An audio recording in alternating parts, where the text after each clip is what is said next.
Hi, everyone. Welcome back. I'm Professor Hall, and we are in week 9 of technical and professional writing. So we're past the halfway point. We finished up the technical piece of our class, and now we're moving into the professional piece of our class.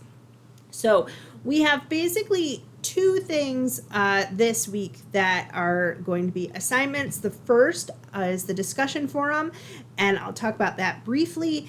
Basically, it's asking you to do a similar thing to what you did for the first checkpoint of your manual writing assignment, where you come up with some ideas. And for this, it's going to be something that you are interested in or passionate about. So I'm asking you to generate some ideas for a product or service that you could use to start a small business. That's what your business proposal is going to be based on.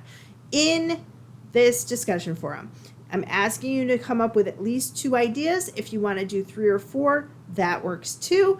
And then the important piece of this really is helping your peers. So I have some guided questions for you guys for how to respond to this. Think about which of these ideas serves the best need, which one you think solves a problem. Do you think you would be a target customer for this business? Which idea do you think is better? There are a few questions like that. So I really encourage you to post your initial post this week by Wednesday or Thursday so that you can have time to comment and to read and consider your peers' ideas. And really, that is extremely important because it can really help.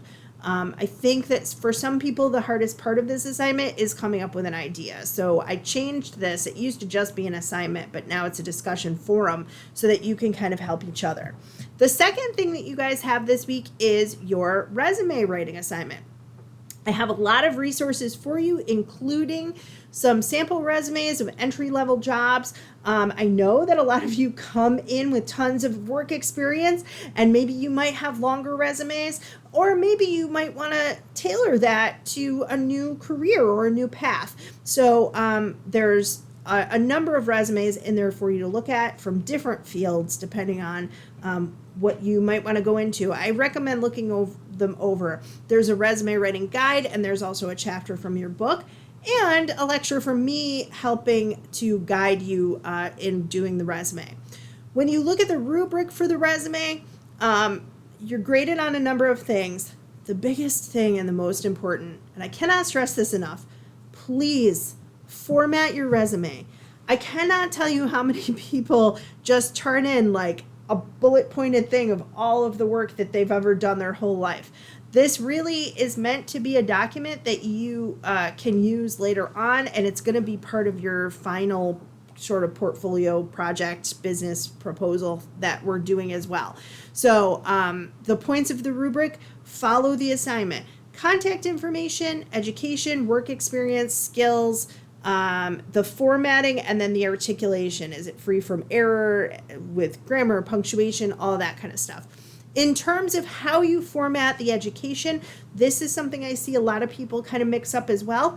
You should have a couple classes listed that are relevant coursework that you're doing or that you've already taken.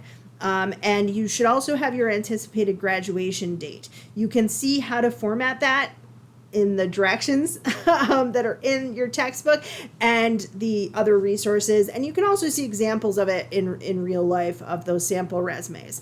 Then with your work experience, really think about how you're going to include that job description and the duties and how you're going to word those.